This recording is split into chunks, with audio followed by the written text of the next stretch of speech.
Hi, everybody, and welcome back to an episode of Barely Filtered. Today, I have on one of my favorite guests. It was so much fun that we had to do it again.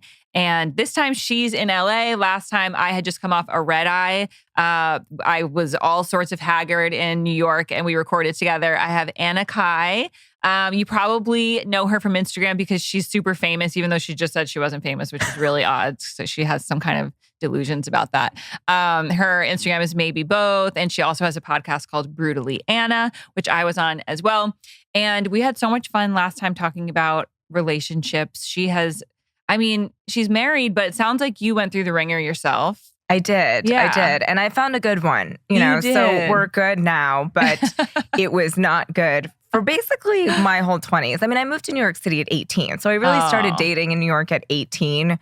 I mean, I was dating like NYU college guys, but that was a whole other spiel. But, you know. Did you go to school in New York? I did. I went to NYU. Okay. And NYU is interesting because I don't know what the demographic is now, but it's 60, 70% women, right? Oh. And why are they going to do us dirty like that? I know. It's so many women. And then of the 30 to 40% that are men, like 90% of those men are gay. So if you are straight and breathing as a man there, you will crush it. I was actually just talking to my husband about this the other day because there was this guy this is why like BDE is real. There was this guy at NYU who was literally like, I was like, what are your redeeming qualities? Mm-hmm. He wasn't attractive. He wasn't tall. He was none of those things on paper. I don't think he was even particularly that smart. He was just mean to you, which made him really hot. He wasn't mean. He was actually not mean. Okay. He crushed it with women. I didn't find him attractive, but he crushed it with women because he just had that like swag to him. Like confidence is really key. And I remember he just like got with all these different girls and I was like, I could never quite understand it. It's like the Pete Davidson syndrome. Yes. What is that? I'm so sorry. I'm sure he's a great person. I don't want to... Is he not? I don't want to shit on somebody I don't know, but like, I don't understand. I really don't. Like, you know... It's BDE. BDE, for those of you who missed that, big dick energy. Yes. Yeah, I do... I think there's a science to it. You know, like you have to convince the world that you're cool, but like if you just tell people you're cool, then they'll believe it. It's like almost like the Anna Delvey. She's just like, I'm rich. And they're always just like, okay, if you say so. Like she had nothing to prove it. She had no money, but everybody she just acted like it. She just acted like it and people believed her. Well, I think it's like, you know, they just ask for what they want. And I think that's the ultimate thing is like, I remember, so I actually like made out with this guy one time at a party. And I remember it so clearly because I was bored. Honestly, I was like going down the stairs. It was a Brooklyn warehouse party, very NYU, right? We didn't go to frat parties. We went to these weird warehouses or lofts of like rich kids in Brooklyn. And I remember going down the stairs and he was coming up and I was going down to the bathroom and he was there and he was like, hey. And I was like, hey, and you're drunk? And you're like, why not? So we just made out. Just made out. Yeah. And Good then times. He never let it go after that. And this is not like like everybody was so obsessed with me. Trust me, they weren't. He had like a thing for Asian women, I think, or just like ethnic women, right? His previous girlfriend was Hispanic and like I sort of, you know, dark women. Fine, we all have a type. And I remember for years after the fact, he would message me on Facebook because that's how old I am, right? And it's how old you are. It's like, remember when Facebook Messenger was the primary means of communication? Yes. There was no DMs. And we would upload all 95 pictures that we took from our like Nikon little camera. 100%. And he would message me for like a year or 2 or 3 years after college and be like, hey, let me take you out. Okay. Hey, let me take you out to dinner. Hey, I could, you know, treat you right. And I was like, no, you girl. can't. So you're making me feel But I honestly was like, I appreciate that, but I love that energy. You know, I was like, it makes you almost think, you know, should I go out with you? And then I was like, no, I'm actually just not attracted to you. I've always been swept away by guys like that. Like just personality. For me, is this why you're divorced? No, I'm joking. no, I mean, there's a lot of different reasons why I might have picked the wrong person. Some people might think it was because I was on birth control all those years that I picked like Do we somebody. believe that? Okay, so I'm supposedly sorry. it makes you pick a man who's has more feminine qualities.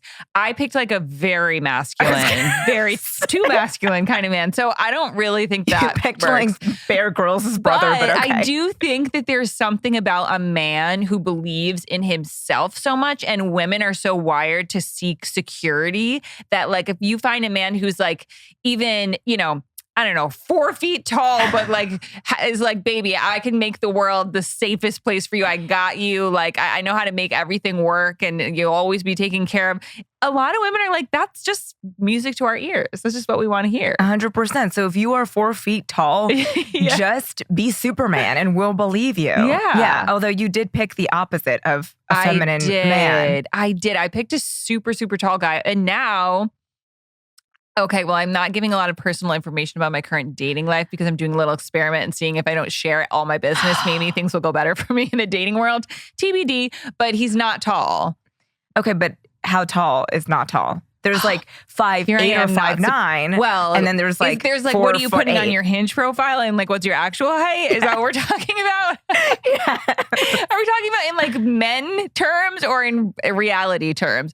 Okay, says 5'10", probs 5'8". That's fine. Yeah. How tall are you? 5'7" and 5'7". You'll be fine. Well, you Yeah. already have kids, so it doesn't really matter. See, is that it? Like, do we pick tall? Are we wired to pick tall men because of reproducing? Like, we want to have long children? Why do we care? Why do we care? Okay, for me, I was like, I'm so short. I'm 5'2". And if I have a son, I would prefer him not to be 5'2" because life will just be easier for him if he's not. So that was like the thinking for me. Interesting. I don't care if we have a daughter. What if your son has BDE? I mean, that's what we should be teaching. We should be teaching BDE. It doesn't matter how tall you are. Yes, I will teach my son from the womb to have, well, we're only going to have one. So whatever it is, it is. So if it's a boy, I used to not want boys because I don't know, like there is something to me, despite the fact that I shit on Chads all the time, I do think there is a unique set of challenges to being a man in this world. Totally. That women do not have to deal with. And I think because I know how to move through the world as a woman and I love being a woman. This is why when people are like, oh, trans people are just like going trans for attention. I'm like, no, they're not. Because first of all, why would you do that to yourself? Yeah. But also like, I genuinely love being a woman. Yeah. I would never want to be a man. Right. Like if I was born into a man's body, I would be really jealous of women because I love being a woman. Exactly. And I would want to be a woman. Like I love being a woman. I don't love what our society is doing to women, but that doesn't mean I don't love being a woman, even with the pregnancy and the hormones and all of that. Yeah. Like, so you don't want to have a boy because you'll feel bad for him for being a boy? I don't know how to handle. I've always been a girl's girl. Really? I'm like, of course now I'm going to have a boy. See, for me, I even have a name picked out for a girl that I love, that my husband loves. And like for boys' names, I don't know. Boys' names are a little more tough. Okay, I will tell you my whole life. I was like, oh, I want to have a girl because girls' baby clothes so much cuter. I know. Girl, like it's. I want to dress them up like a mini me. Exactly. However, I will say, it was easier for me to be a boy mom than a girl mom. And it is this weird psychological thing that I can't even really explain. But as women, especially if you're like an anxious attached kind of woman, which I definitely am, and it has shown up in my relationships, I coddle my son. And like I've been from the very beginning, I was just a lot more worried about his well-being in the world and felt like he needed me for like every step. Where like as with my daughter, because I am a woman and I know that like we got this, I'm kind of like, you got this, But girl. this is how we teach men to be incompetent. It's totally 100%. 100%. You are raising the next generation of our stuff. 100%. My husband, I had to teach him how to freaking load and start the dishwasher. No, He's literally. 40 years old. I know. It's really bad. It's really bad. Oh my God, my older brother, I do have an older brother. He's 15 months older than me. We're from a family of 5 kids. This was like, it was not that long ago. Mind you, he's like 37 now. my mom was like, he was sick and he was like, make me tea, make me tea. My mom was like busy. She couldn't do it. He took the damn tea bag, opened it and poured it in the water. Like he didn't even know to put a tea bag in the water. Neither of my brothers have ever made a bed. Like hey, it's just loose leaf tea. Yes. he was just get one of those little tea balls. I know. And be like, so yes, thankfully I have been doing a lot of work on myself, learning a lot about attachment styles, learning a lot about the way I relate with men in society, which happens to be even a newborn man. Like it's crazy. It really doesn't matter. You want to mother them. This is what you did with your ex. 100%. You were like, I can fix this. I can fix this. I mean, I like love, you poor idiot. Like let me help you. Well, I love that you were like, I was like, I love that you said this. You were like, instead of being like, fuck off when, he may or may not have cheated on you depending on, how you want to look at that situation. Right. You were like, I'm going to go buy sexy lingerie. I'm going to fix this. Yeah. And that's I can fix everything in my life in you, to the point where it's like, no, let it stay broken. Let it stay. Well, and it's also kind of that very deeply ingrained pick me that we have towards the opposite You sex. are one of 5. And your father was like, everything's a competition. Right. He's like, I'm going to line all my kids up and see who can run the fastest. And that's my favorite today. No, literally that happened. But it's true. You just want to be picked. Like women want to be picked by men. If you fall within that heterosexual bracket. And so I'm an only child. So we grew up literally the exact opposite, right? So you're one of 5, I'm an only child, and we only want one child, partly because we want to both keep working. We both travel a lot for work, and it's just easier having one kid, right? But the other part of me is like, I know many siblings that love and have great relationships with one another, but I also know a lot of siblings where the competition is intense. Yeah. It's so ridiculous, and I hate to say it, there are so many siblings that, like, after the parents are not part of the picture, they don't talk anymore. Really? See, I don't hear about that as much. I don't know. I'm pro do whatever is best for you 100%. My concern with only having one would be like towards later in life that like the sole responsibility of the parents now falls on one person. Okay, but my counter argument to that is that typically there's one kid that just takes over anyways. That's true. That is true. Like, think about it. You one of 5, there's somebody that's going to take care of your parents more than probably going to be me. Let's be honest. It's going to be me. Actually, maybe it'll be Olivia. Olivia is like very caring and is always like, does anybody even care? Mom has a cold today. And we're like, she was the girl that like on Mother's Day was like, what did you guys make for mom? Like, she's just like such a little suck up. Anyway. Even that's a competition. Literally. Who's the nicest? She can do no good deed without letting everybody know. Sorry, I said it. But also, yes, there's a lot of competition. And I do think it plays a role on your self-esteem for sure to have siblings that you're always compared against at a young age. But also companionship. Like, I guess you could just set up a play date like all the time for your kid, but I would worry about loneliness. Okay, and as an only child, I was never lonely. You now, weren't? Look, you mix poverty into the equation, and so that fucks things up a little bit because from a young age, I knew we had no money. Okay. And so when I was 5, my mom was like, do you want a younger brother or sister? And I was like, no. Yeah, I don't want to share. We already don't have enough toys for me. Broke. Like, what are we going to do with this other kid? Be more broke? Very mature of you. I mean, that's the thing is like, I remember growing up so poor and like my parents didn't really buy me toys when I was younger. They would go to, I remember there was a donation bin outside of the Kmart. You remember Kmart? Yeah.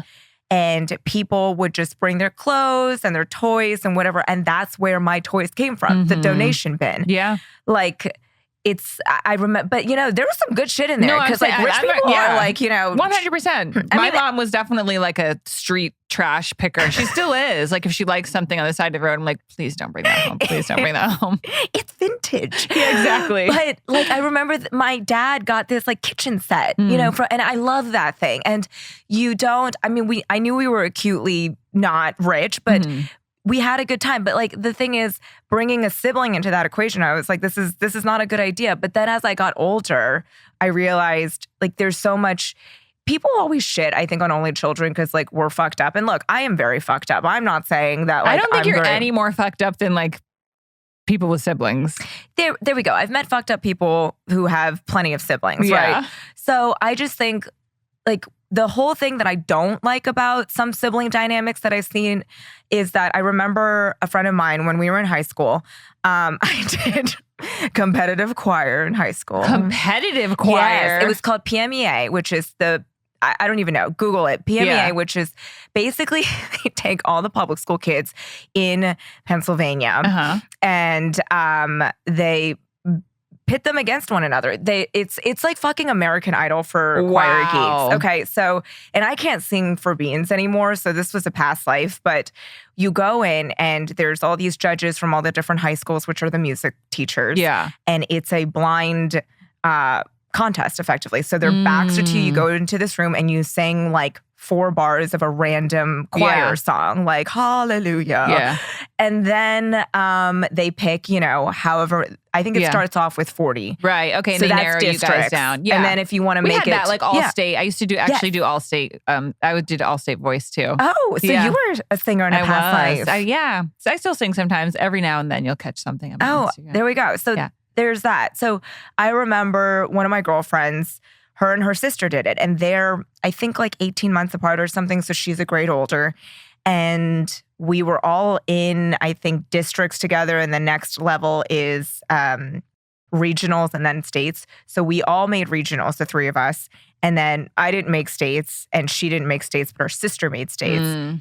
And she cried. And I remember her being so sad. And I was like, I never want to have this feeling. I don't. Like, I was like, I mean, coming from somebody whose sister literally like won Miss Universe and has been on the cover of Sports Illustrated, like, right, yeah. I think at a certain point when you love somebody a lot and especially if they're your sibling and you kind of consider them an extension of you, right. You wouldn't want like a stranger to win over them. I think maybe it's a little easier for me because like I wasn't competing in pageants and I wasn't like trying to be in Sports Illustrated. But like if you're trying for the same thing, exactly. But like look at like Eli Manning and Peyton Manning. I know you don't like football, but I don't know. I think it can work, and it's almost like it's an exercise in jealousy, which you're gonna come up against at some point in your life. But it's true. Like I did the Hoffman Institute last year, which is where basically you go and you break down like all the things your parents taught you subconsciously or consciously that has shaped the way you interact with the world. And a lot of people had to put like mom, dad, and a sibling or a grandmother. It's just one more person in your life who has shaped the way you look at yourself and the way you interact with the world. So it is a risk. Yeah. And I guess because my own parents are not close with their siblings, like I never had an example of a healthy sibling dynamic. Like you're so close with your siblings. And so you know what that feels like. It's like you don't know what you don't know. Right. So I think a lot of only children are like, oh, I was an only child, so I want a big family. But for me, it was like, I don't know what that feels like. I only know my family. And I loved my family. Yeah. I'm so close with my parents.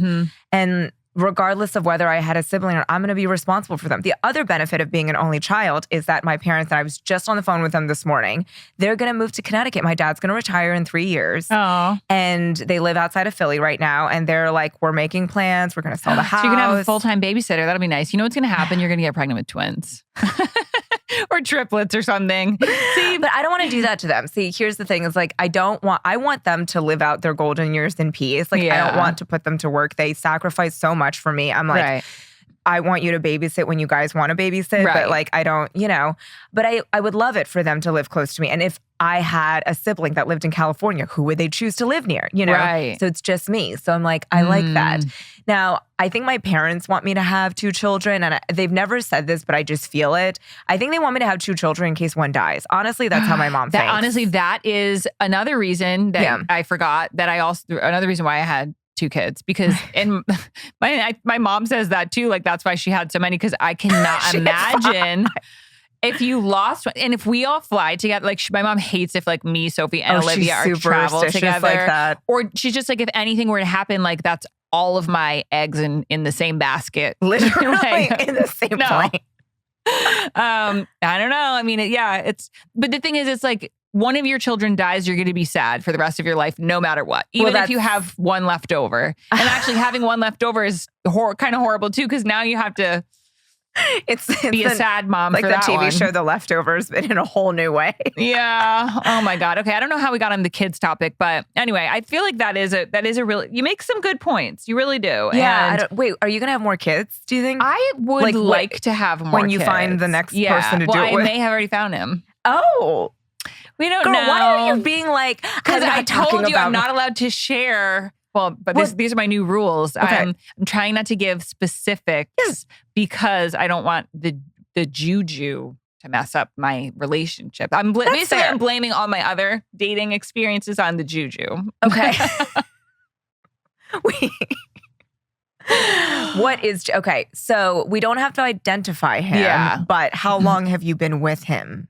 Do you really have to do me dirty like that? It's been like 2 months, Anna, okay? It's only been 2 months. That's exciting. Yeah, 2 months is a good amount of time, right? And how often do you see him? All the time. So that's like good. 3 or 4 times a week? Yeah, something like that. Okay. Yeah. Where did we meet? So I met him on Hinge, and it was actually on the suggestion of one of my friends who was like, Aurora, you need to stop looking on Raya, because Raya is all these guys who want to date supermodels and are not really looking for something serious. They're looking for somebody sparkly and special, which I think kind of makes sense if you're on an exclusive But you are app. sparkly and special. Well, turns out there's a lot of sparkly special girls out there. And but you are your own brand of special. 100%. I know dating doesn't make you feel like that, but truly when you meet the right guy, I'm like, I can do no wrong. Yeah. Even when I'm period farting. Do you get awful gas before your period? No, not before my period, but that's the thing. Your progesterone spikes when you get your period. So that's why you get like period diarrhea. Oh, period diarrhea. Period. My period gas, because I'm constipated before I get my period. It's so bad. You should take Thorne Fibermend and glutamine. Speaking of periods, so I had sex with him the first time we met on my period. I know. Even though you're the one with children, I feel like you're the one keeping me young here. Because this is so, Thorne I had to Fiberman. Instacart him like stain remover for his couch the next day. Does he have a white couch? Gray. Okay, great. Yeah. Oh, it happened on the couch. You couldn't even make it to the bedroom? We could not. He was that hot? I think he's the hottest person in the world. But we had been talking for like 4 weeks beforehand on Hinge. because he was traveling abroad and then I was traveling. So I feel like it wasn't like really a first date. But most people who know my dating journey would be like, you are the worst at following directions. Because I had like one goal. It was don't sleep with somebody until you're exclusive. Because I was like in a panic. That was my rule. Yeah, that was and your it worked rule for too. me, And it worked for you. I'm too much of a big hoe, I guess. I don't know. I can't make it work. But it's been going well. And it just kind of, for me, it just goes to show that it really is, the rules are just different for everybody. Because with my ex-husband, the same thing happened. Like right away, we had sex, I know that worked for the last guest I had on, Sabrina Zohar. She was saying how she also slept with her partner like right away. And I do think it's a safer move if you don't sleep with them right away and if you're still getting to know them. But for some reason, that doesn't work for me. And that's totally valid. Okay, so I had that rule for myself and it mostly worked. But I have my husband and I have these close friends. They hooked up on the first date. They have 2 kids. They're happily married outside of Boston right now. I just think like that rule for me was because I knew I was going to get emotionally attached if we slept on the first date. Right. It's true. Like if he had decided after we did that he's not sure if we really had chemistry and like he didn't really want to be with me, I would have been so upset with myself. Because it is a risk. You're giving away a big part of yourself. But almost to be my own devil's advocate, it's like just because you do wait and you do hold out doesn't mean he's not going to leave you. Because the guy I dated prior to my husband, I did the same thing. I was like a month or 2 in, it starts to get, well, maybe you haven't made it to the point where they start to the last guy I waited 2 months. Oh, you did? And then I had sex with him. And after that, he pulled away, like totally pulled away emotionally. But were you exclusive?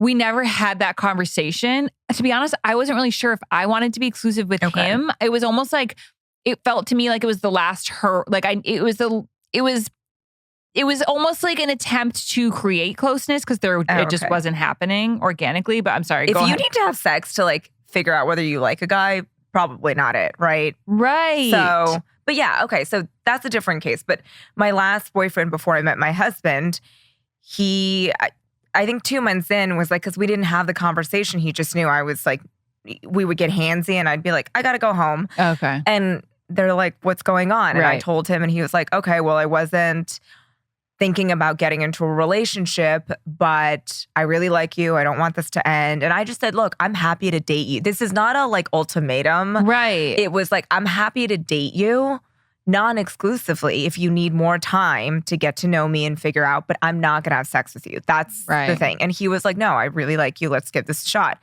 And 9 months later, he broke up with me because he really was not ready. Wait a minute. So 9 months and you guys didn't have sex? No. Sorry. We had sex after. This was like, whatever, a month and a half, 2 months in. Okay.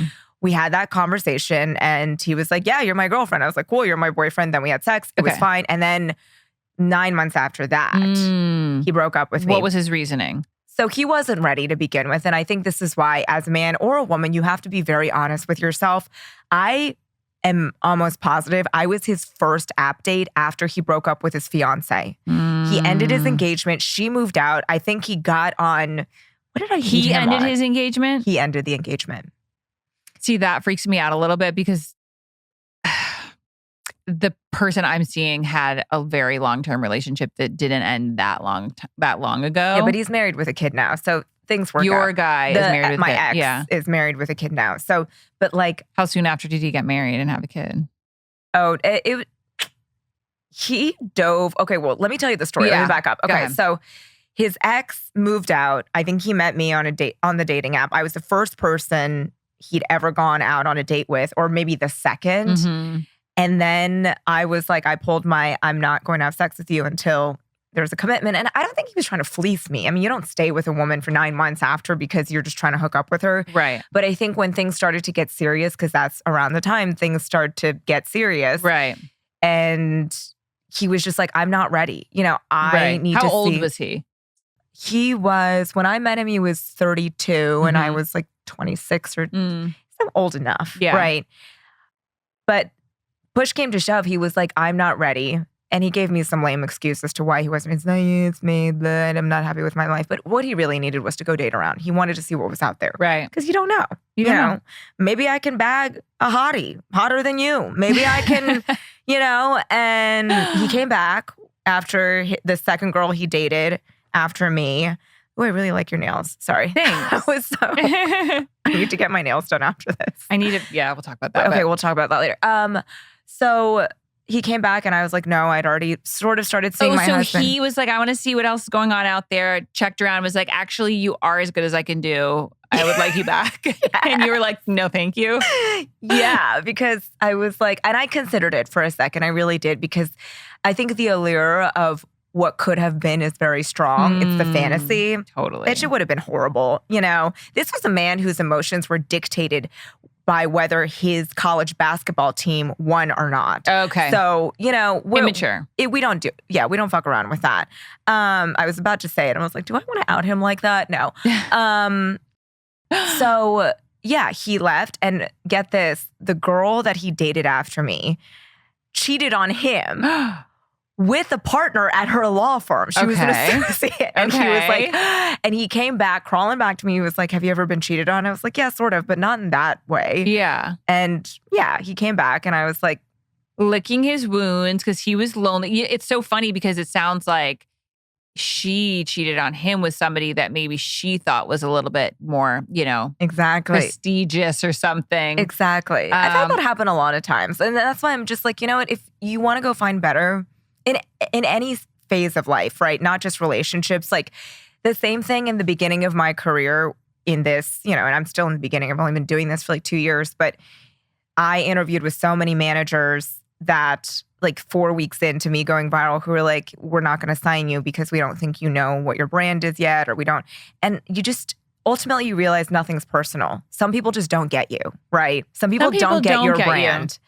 And so whether that's in life, in work, or whatever, and that's okay. You got to find the people that get you. And also I think proving it sometimes is not the answer. Like with the management, if they don't see your potential or your spark or what you have to offer in this moment right away, then I think it's the same thing as that last boyfriend being like, I'm not ready for a relationship. In the beginning, that's what he said to you, right? Like, I'm not really ready. And we kind of like, so he basically told you in the beginning what he ended up telling you at the end. Exactly. Yeah, we just don't listen. We don't listen. And you know what? I'm glad we gave it a shot. You know what the best thing to come out of that relationship was? I wrote him a letter after we broke up. Okay. And I was just like in the depths of my despair. And I sent it to him and I didn't even care if he read it or not. But that was the first time I was like, oh, I think I can really write. I enjoyed writing that letter because it was very cathartic to me. Yeah. So when people are like in the throes of like a breakup, I'm like, write him a letter. And like, you don't even have to send it to him. Just write him a letter. Right. And I was just so happy with the way I composed that letter. It felt like going to high school English all over again, that I was like, oh, I can write. And like, that is actually the basis of all my content. I know. Actually. Do you have it? I do. No, you don't. Yes, I do. God, I saved it because I was actually so proud of it. Oh my God, wait, this is going to be so embarrassing. We need this just in case for other people. This needs to be like a PDF that you sell. People could just use an insert your boy's name here. Some of it, oh my God, I'm going to cringe so badly, but whatever, Okay. Do you want me to read the email that I sent to the last guy at like 5 a.m. after I do. Okay, no, all right. Where I specifically call him out for erectile dysfunction and then like offer him medication advice. This was not one of my best moments. I don't give a shit where we are in this recording. We are not finishing this episode until I finish my letter and I hear that email. God, all right, mine is so bad. Oh my God. May 2nd, 2018. Dear Big Llama. Wait, stop it. Is that your like pet name for him? Okay. We called each other llamas. Okay. I was Little Llama and he was Big Llama. Well, that was the first sign that there's something was very off in this relationship. Go on. I had my first guitar lesson today, and my guitar teacher told me while scribbling out scales to never write in pen. He gave me an all-knowing look, and I know what he meant. It's harder to cover up your mistakes with a pen. Pencil makes it easy to almost fool yourself into thinking that there was a blank slate before you accidentally wrote a 2 where you had intended to write a 3. Mm-hmm. When I feel the saddest these days, I think about how it would have been easier to walk away before this began, to meet and move on after a few encounters with you because it was never perfect. It really wasn't. It never. It was never. You were just perfect. trying to hold out for it to maybe get perfect. Yes, and it never does. I blurted out an awkward goodbye after our first date where I actually said, "This is awkward." Oh, I forgot that. Yes, I did that. All right. I hinted at my fickle upbringing on our second date, and your response of, "I feel like I just learned a lot about you," and the ensuing silence that followed left me feeling more awkward when I'd hoped for perhaps a bit more empathy and a chance to connect with you on a deeper level. So things started off just swimmingly. Yeah. The week before Halloween, I didn't hear from you once checking in on how I was doing or how my day was. I told my girlfriends this was an obvious sign you didn't care about me and that I was going to end it. I didn't, obviously. Oh my God. Like, this is a letter to yourself. This is a letter to myself. Yes. And this is a guy's name that I'm just going to make up a random name because I don't want to out this guy. So we'll call him Mitch McConnell. We met some guy at a bar. At a sports bar. This was like a month into dating. We'll call him Mitch McConnell. Yeah. And he spent the entire time talking to this guy because they went to the same college. Instead of talking to you. Instead of talking to me. Mm-hmm. And I remember feeling so horrible. But at the time, like, I wasn't confident enough to be like, what the fuck, to walk away. Yeah. You know, okay, so Mitch McConnell. That time you got so drunk and high after your deal closed that you couldn't understand that I was tired after having sex for 4 hours and wanted to go to sleep. You told me that night through a drunken haze that you knew you wanted to fuck me the first time you saw me. I tried to take it as a compliment, but it just made me feel dirty. I had spent the better part of a decade being objectified and perhaps objectifying myself, that all I wanted was for a man to see me as the person I was on the inside and think that was beautiful. Lest you think this letter is merely an outlet to air out my grievances, it really was. Mm-hmm. I assure you, the moments that were disappointing don't hold a candle to the moments that made us the happy llamas we were. And could still be. I know. After all that, you're like, we could still make this work. It's you wanting to be chosen, but you actually didn't like him. I know, but you know, I think when they leave you, you want them more. Oh, you want them more, but if you really stop and think about it, you actually never liked him. You just wanted him to pick you. Exactly. And that's why when he came back, I was like, this is very enticing. Right. But I think it's more, I just want to win. And that was enough, probably, just to be like, I can't read win. the rest of this. Honestly, Okay. I'm about to like vomit already. All right, I'll read you the last paragraph. So, because the next part is you probably kind of begging or like being sweet and reminiscing on the good times. And some of it's going to out him, so I don't want to do that. Yeah. All right. So, yeah, some of it was sweet, blah, blah, blah. Thank you. Okay, look. One of the best moments was the first time I cried in front of you and you told me it was okay. Life isn't about being perfect. It's about being real. I didn't leave you all those times when things weren't perfect, not because I was too weak to leave, but because I was strong enough to believe that the man you really are was worth staying around for. No, it wasn't. I'm talking to my previous self. The man... The man you're supposed to be with is coming. Just hold up. It's time. You're going to meet him in 3 weeks. Shut up. Oh my God. This is amazing. All right. I still believe this. I don't now.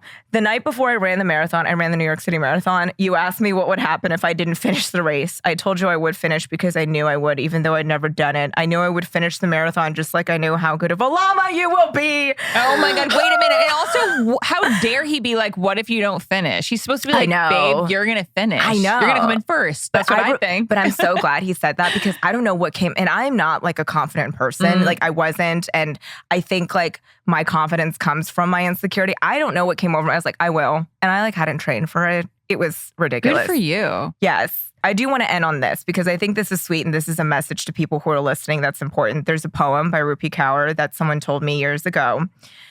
If you are broken and they have left you, do not question whether you were enough. The problem is you were so enough, they were not able to carry it.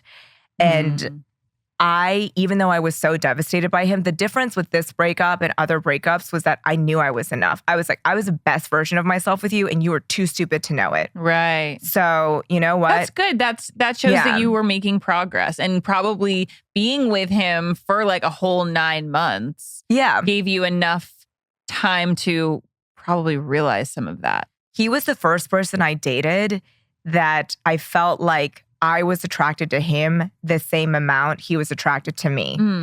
Because it was always a weird power dynamic before where I was like, oh, if I want security, I can't be that attracted to him. Right. And if I want to be attracted to him, I don't have security. I want your email. Where's your email? Okay, I'm just going to read like the very beginning part because I'm getting flagged right now. Okay. And then I actually might just leave my listeners hanging and have them come back for the rest of it. So this is the email that I sent to the guy who, after waiting 2 months to have sex, he then told me that I felt him pull away. And then I was like, you know what? I'm just feeling really odd about the way you're behaving. I don't really think that this is going to work. So I essentially broke up with him. And he was like, I'm really sorry that I've been behaving this way. It's true. It's because I just didn't feel like we had sexual chemistry and I'm just not really ready to date right now. And then 2 hours later, I saw him back on Raya. So I was like, I DM'd him and I was like, I thought you weren't ready to date again. Like, and here you are back on Raya, back on the prowl. I shouldn't have said anything. And no, I love it. And he's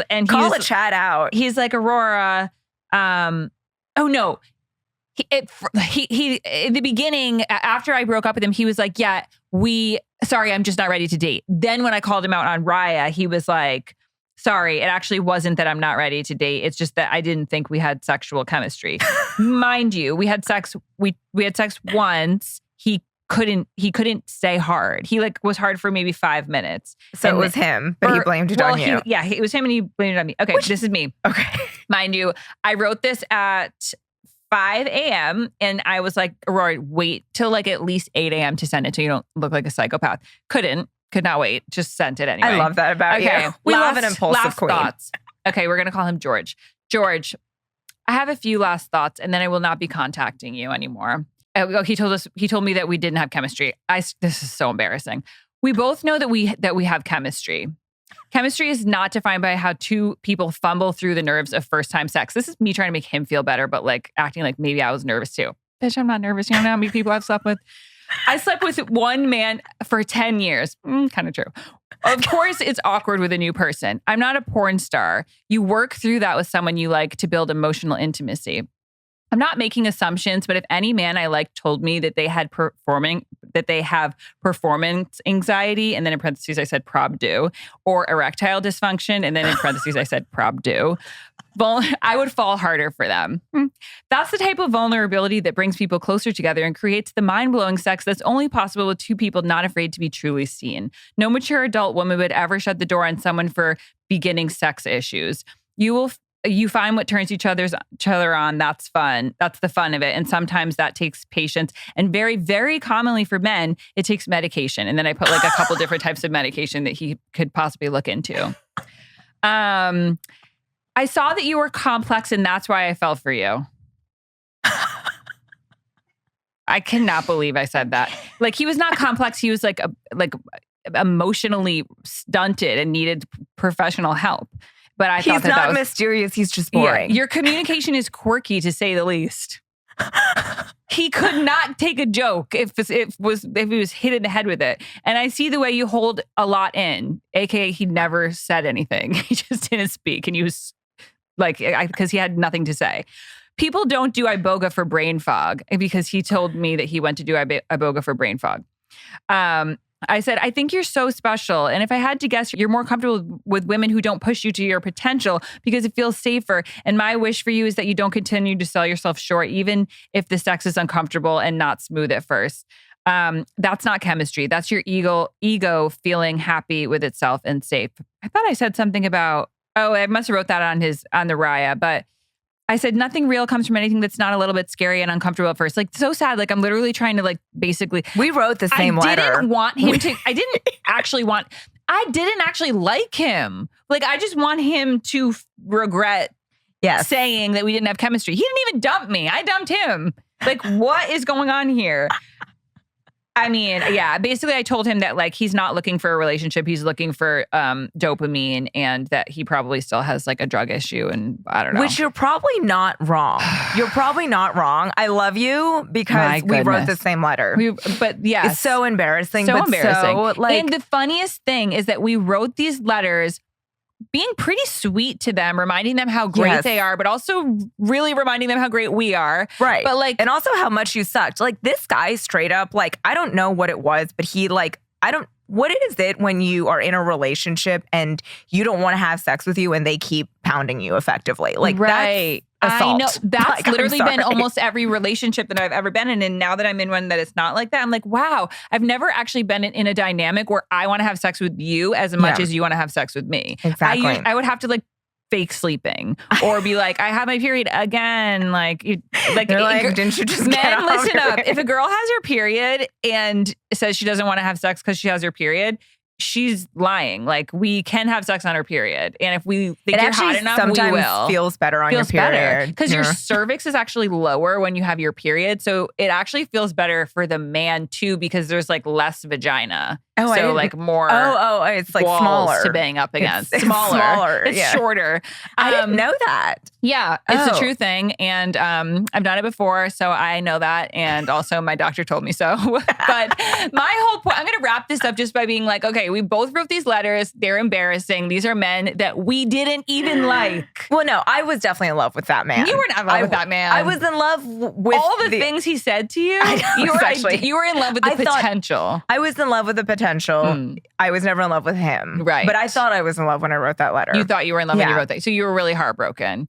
I was, but I was also like, I'm going to be okay. And then I was okay. But even as you listed off all those things that he did that were just like rude and not somebody that you'd want to spend the rest of your life with, you still were like, I love you, even though this is how you treat me? Yeah, because I think when you are used to growing up, not being wanted and working for all the connections in your life, that's all you're used to. So you don't know what love is. You don't know what it's like to feel ease in a relationship. You think if it's easy, it's not meant to be. You think, I got fucked up by The Notebook. Ryan Gosling and Rachel McAdams. I watched that the other day. It's so hot. She should have chose the rich one.